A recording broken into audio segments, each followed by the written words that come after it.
10 ng umaga ay 27 ng Agosto taong kasalukuyan, ang dalawang minor de edad na nailigtas mula sa mga kamay ng NPA recruiter ay nasa pag-iingat na ng Department of Social Welfare and Development o DSWD. Ang seremonya ay ginawa ng 20th Infantry Battalion sa ilalim ng pamumuno ni Lieutenant Colonel Noel Bestwer at ito ay ginanap sa munisipyo ng San Isidro, Northern Samar. Ang dalawang kabataang ito ay sina Olay na 16 anyos na babae at ang nakababata niyang kapatid na si Noynoy na 13 anyos na lalaki. Sila ay nagmula sa San Isidro, Northern Samar. Sila naman ay nirecruit ng taong nangangalang alias Jerome na isang regular na miyembro ng NPA. Sa kanilang murang edad, sila ay inindoktrinahan ng ideolohiyang komunismo.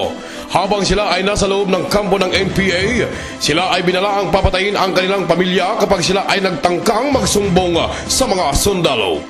Sila ay nakatakdang manumpa bilang regular na miyembro ng Kilusan noong ikadalawa ng Hulyo, ngunit ito ay hindi natuloy dahil sa pag-ooperate ng Charlie Company ng 20th Infantry Battalion. Dahil dyan sila ay nagkaroon ng tsansang makauwi, ngunit sila ay nagtago dahil sa kanilang takot sa grupo ni alias Jerome.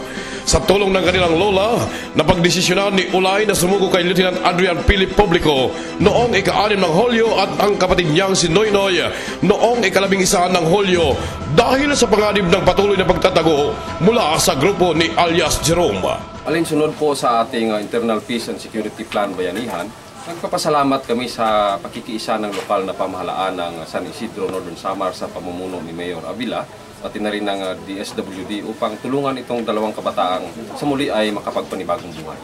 Sa seremonya ay inabot ni Mayor Conrado Avila ang tig 10,000 ng dalawang bata para makatulong sa kanilang pagbabagong buhay.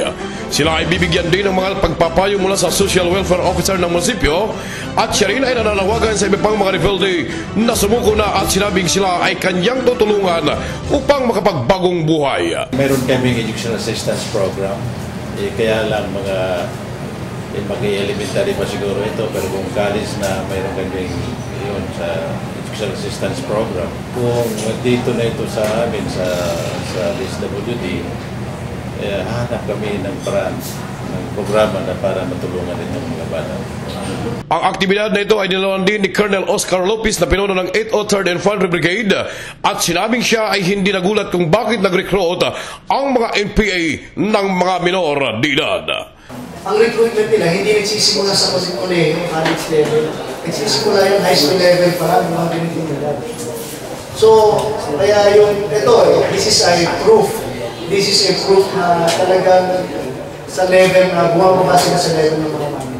Ang kasundaluhan ay patuloy na magsisilbi sa Region 8 upang masugpo ang mga mapangahas na mga elemento nito.